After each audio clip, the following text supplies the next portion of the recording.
Get ready with me while we talk about Graham Platner and the video that he put out for everyone. There's a lot to unpack in all that. First of all, let's just start off by saying he wasn't a good guy, okay? Some of the things that he was accused of, he actually came out and admitted to. But then last night in his interview, he was like, no, some of these allegations are just completely false. Even with a lot of those indiscretions, and even with the people of Maine knowing, about the tattoo, about the checkered past, about the sexting, they still the people of Maine overwhelmingly voted for him. I think he got like 70% of the Democrat vote. People of Maine chose him. Now, as of July either 13th or 15th, he becomes certified as the Democrat primary candidate going into the midterms. So if the Democrats were going to make a move, they had to do it quick. And so over the July 4th weekend, we all of a sudden got word that there was a new accuser. This one was an ex-girlfriend. You would have thought she would have come out beforehand, but no. This was completely organic, and it just happened to come out the week before he was to be certified. Now, I don't know about you, but where have we seen this movie before? Oh, that's right. It sounds to me like the Hollywood Access tape with Donald Trump, 2016. And I'll take it a step further, even E. Jean Carroll. When he was suspending his campaign, he said that the will of the people should not be decided with backroom deals. The Democrat Party had let him know not going to give him the apparatus necessary to win, to see the campaign all the way through. And then he kind of, inferred that, he was leaned on as if they were going to ruin his life, like completely.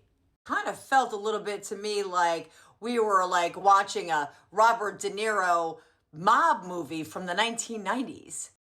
And I'm not defending this guy at all. I don't think he's a good guy. They keep telling us that we have a choice, and I don't think we do. And then when we step out of line and we make a choice that they don't like, well, then there's like absolute mob mentality sabotage. They did the exact same thing to President Donald Trump. They used the intel community. They used rumor. They used lawfare. They even said that his Mar-a-Lago was overvaluated.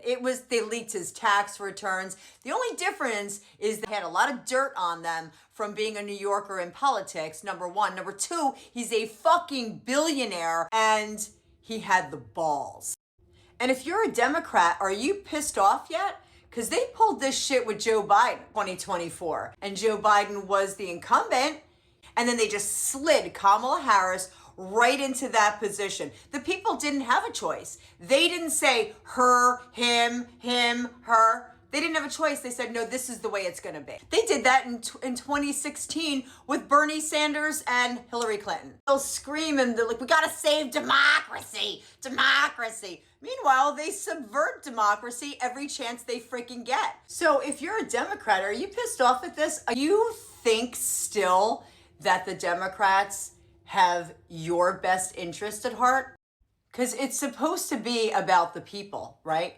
We're supposed to make the choices. They're supposed to represent us. And we're allowed to make bad choices with candidates, but they don't let us. We have to toe the line because they know better. So my hope in all of this is that everybody on all sides of the aisle, in between left, right, center, take a good hard look at what just happened in Maine. Because it's a pattern now. We need to be as divided as we have been. Manipulated is more like it. Go to college. You're going to be successful. Oh, and by the way, here's a $120,000 debt. Now go stock shelves in Famous Footworks. I get why you're mad. I get it. But the answer is not putting blind faith in people that keep shoving it up our ass. Because they be fucking with us without a kiss. And maybe you'll start to understand MAGA a little bit. Because MAGA was never about one guy. It was never about one man. It was about fighting the machine.